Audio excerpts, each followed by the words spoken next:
कल्पना कीजिए, एक ऐसा समय जब ब्रह्मांड में प्रकाश की बजाय घना अंधकार छा गया था। असुरों की ताकत इतनी बढ़ गई थी कि उन्होंने न केवल देवताओं को पराजित किया, बल्कि वेदों और शास्त्रों तक को चुराकर छुपा दिया। वेद, जिन्हें सृष्टि का सॉफ्टवेयर कोड कहा जा सकता है, हर यज्ञ, हर पूजा, हर ज्ञान का मूल स्रोत अचानक अदृश्य हो गया। अब सोचिए, ऋषि मुनि जिनका जीवन वेदों के उच्चारण और अध्ययन में ही समर्पित था, वे मौन हो गए थे। यज्ञ के अग्निकुंड ठंडे पड़ गए। पृथ्वी पर धर्म की नींव डगमगा गई। ब्रह्मांड का संतुलन बिगड़ने लगा, जैसे किसी कंप्यूटर से उसका ऑपरेटिंग सिस्टम ही गायब हो जाए। इंद्र और अन्य देवता घबराए हुए इकट्ठा हुए।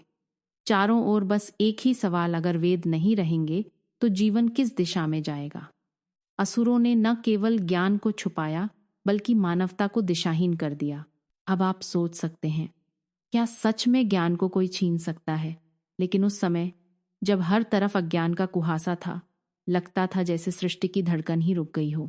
यहीं से इस कथा की असली यात्रा शुरू होती है, जहां देवताओं को एक ऐसे सहारे की जरूरत थी जो न केवल ज्ञान का पुनर्जन्म कर सके, बल्कि पूरे ब्रह्मांड का संतुलन भी लौटा सके। देवता ब्रह्मा जी की शरण में पहुंचे। ब्रह्मा जी, जिन्हें सृष्टि के आर्किटेक्ट और कॉस्मिक मेमोरी का संरक्षक माना जाता है, गहरे विचार में डूबे थे। उन्होंने कहा, ज्ञान लुप्त हो सकता है, पर मिटता नहीं। वह ब्रह्मांड की स्मृति में छुपा रहता है। यहां स्मृति शब्द सिर्फ याददाश्त नहीं, बल्कि वह प्राचीन डेटा बैंक है, जिसमें हर मंत्र, हर श्लोक, हर चा सुरक्षित है। लेकिन उस स्मृति को फिर से सक्रिय करना था, और इसके लिए चाहिए थी सुपर प्रोसेसिंग पावर, वो शक्ति जो केवल गणेश जी के पास थी। गणेश जी, जिनकी सूंड को क्वांटम कंप्यूटिंग की तरह तेज और लचीला बताया जाता है, ज्ञान, बुद्धि और स्मृति के अधिपति हैं। ब्रह्मा जी ने देवताओं को समझाया, केवल गणेश अपनी दिव्य याददाश्त और लेखनी की शक्ति से वेदों की पुनः रचना कर सकते हैं। अब देवताओं के सामने सिर्फ एक ही रास्ता था, कैलाश की ओर प्रस्थान। उनके मन में आशा भी थी और चिंता भी, क्योंकि वे जानते थे कि अगर गणेश जी ने यह जिम्मेदारी स्वीकार ली तो ब्रह्मांड में फिर से प्रकाश फैल सकता है। यही वह मोड़ है जहां उम्मीद और चुनौती आमने सामने आ खड़े हुए।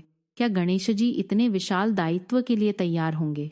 कैलाश पर्वत पर एक दिव्य शांति में गणेश जी विराजमान थे। उनके हाथ में लेखनी और पांडुलिपि थी, ठीक वैसे ही जैसे कोई प्रोग्रामर अपने कीबोर्ड और स्क्रीन के साथ बैठा हो। देवता उनके सामने नतमस्तक हुए और विनम्र प्रार्थना की, हे ज्ञानेश्वर, कृपा कर वेदों की पुनः रचना करें। गणेश जी ने मुस्कुराकर उत्तर दिया, ज्ञान को कोई छीन नहीं सकता, वह ब्रह्मांड की श्वासों में रचा बसा है। उनकी सूंड ने लेखनी उठा ली और वे ध्यान में लीन हो गए। यह वो क्षण था जब स्मृति और लेखन, दोनों दिव्य शक्तियां एक साथ सक्रिय हो गई। कल्पना कीजिए, उनकी लेखनी कागज पर नहीं, आकाश पर चल रही थी। हर अक्षर जैसे ब्रह्मनाद से जन्म ले रहा था। भूहु भूह स्वः, प्रथम मंत्र गूंज उठा।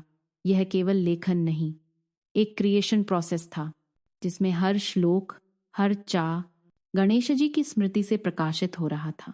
ऋषि और देवता मंत्रमुग्ध होकर देख रहे थे। उनकी आंखों में भावुकता थी, जैसे कोई खोई हुई चीज फिर से मिल रही हो।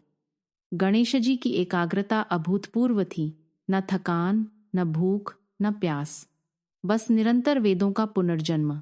इस प्रक्रिया में दो चीजें सबसे महत्वपूर्ण थीं, ध्यान यानी अटूट फोकस, और स्मृति यानी संपूर्ण ज्ञान का डेटा बैंक।